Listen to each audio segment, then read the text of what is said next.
بسم اللہ الرحمن الرحیم. In the name of Allah, the Beneficent, the Merciful. السلام علیکم ورحمۃ اللہ وبرکاتہ. دوستو، آج ایک ایسی بات میں آپ کی خدمت میں لے کر حاضر ہوا ہوں کہ جس کے بارے میں بہت سے نوجوان، خاص طور سے جن کی ابھی شادی ہوئی ہے، وہ پریشان رہتے ہیں کہ کیا کریں. دراصل اللہ تبارک و تعالیٰ کا نظام ہی کچھ ایسا ہے کہ زندگی کے ہر شعبے میں ہمیں قدرت کی کچھ نشانیاں ضرور دکھائی دیتی ہیں کہ جہاں انسان کا بس نہیں چلتا، صرف قدرت کام کرتی ہے اور انسان اسی وقت کامیاب ہوتا ہے.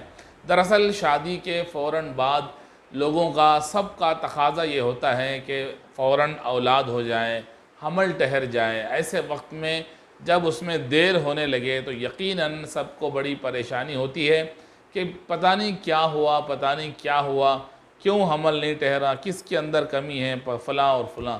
دراصل ایسے موقع پر بعض مرد حضرات اپنے بارے میں یہ کمی محسوس کرتے ہیں کہ ہمارے اندر اللہ نے جو جوہر بنایا ہے، جو منی کی شکل میں مرد کی پیٹھ سے، ریڑھ کی ہڈی کے پاس سے نکل کر عورت کے رحم میں جاتی ہے، وہ اللہ کی طرف سے ایک ایسا جوہر ہے، ایک ایسی طاقت ہے، ایک ایسی قوت کی چیز ہے کہ جس کا کوئی نعم البدل دنیا میں نہیں ہے. تو یہ قدرت کا یہاں بھی ایک نمونہ یہ ہے کہ اللہ نے منی کے ایک قطرے میں 2.5 لاکھ سے زیادہ اسپمس بنائے ہیں، کیڑے بنائے ہیں. ایک منی کا قطرے میں سے 2.5 لاکھ کیڑے نکلتے ہیں، دوڑتے ہیں ماں کے رحم کی طرف. اس میں ایک ہی کیڑا اندر داخل ہوتا ہے تو پھر وہ رحم کا منہ بند ہو جاتا ہے.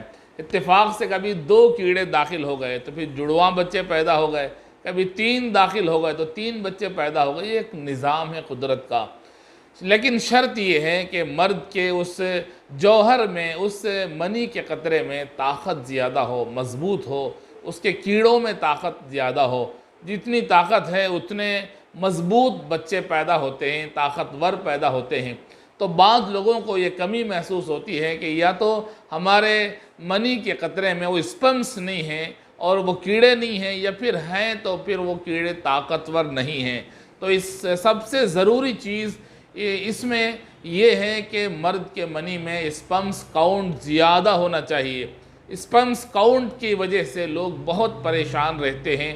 بہت سے لوگوں نے مجھے یہ کہا کہ اس کے بارے میں بھی میں کچھ آپ کو بتاؤں. تو اسپمس کاؤنٹ، منی کے اسپمس کاؤنٹ کرنے کو بڑھانے کے لیے سب سے بہترین چیز اللہ تبارک و تعالیٰ نے اپنی قدرتی جڑی بوٹیوں میں دی ہے کہ جس کو استعمال کرنے سے انسان کے اندر اس کی کاؤنٹ بڑھ جاتی ہے اور وہ کیڑے طاقتور ہو جاتے ہیں، مضبوط ہو جاتے ہیں. ان میں سے ایک قطرے میں 2.5 لاکھ کیڑے ہوتے ہیں. کتابوں میں موجود ہے، پروف کے ساتھ میں آپ کی خدمت میں یہ بات کہہ رہا ہوں. ایک قطرے میں 2.5 لاکھ کیڑے ہوتے ہیں. جو ہی یہ مرد کی پیٹھ سے ماں کے رحم کی طرف منتقل ہوتا ہے تو ایک قطرے سے 2.5 لاکھ اسپمس دوڑتے ہیں، دوڑ لگاتے ہیں. میرے اس ویڈیو کے تھم نیل میں آپ نے دیکھا ہوگا کہ اسپمس کیسے ایک دوسرے کو ٹکراتے ہوئے دوڑتے ہیں ماں کے رحم کی طرف. اس میں سے ایک کیڑا، ایک انڈا بھی اگر اس میں داخل ہو گیا تو وہ ماں کا رحم فوراً بند ہو جاتا ہے، مکمل طور پر بند ہو جاتا ہے. باقی جتنے بھی اسپمس ہیں وہ پھر باہر آ کر ضائع ہو جاتے ہیں. تو قدرت کا ایک نمونہ اور قدرت کی ایک جھلک ہمیں اس میں دکھائی دیتی ہے کہ اسپمس کی کمزوری کی وجہ سے پھر حمل نہیں ٹھہرتا، اور بچہ اگر پیدا بھی ہوا تو کبھی 1 مہینے میں، کبھی 2 مہینے میں، کبھی 3 مہینے میں وہ حمل ساقط بھی ہو جاتا ہے، کبھی گر بھی جاتا ہے. تو اسپمس کاؤنٹ بڑھنا بھی چاہیے اور اسپمس مضبوط اور طاقتور ہونا بھی چاہیے. اس کے لیے کچھ ایسی روزمرہ کی چیزیں ہیں جنہیں ہم روز استعمال کرتے ہیں.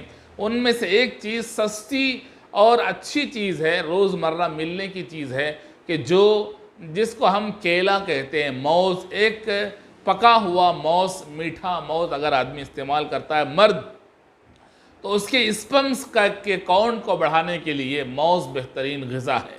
اور دوسری چیز ہے اخروٹ. اخروٹ کو اگر ہم استعمال کریں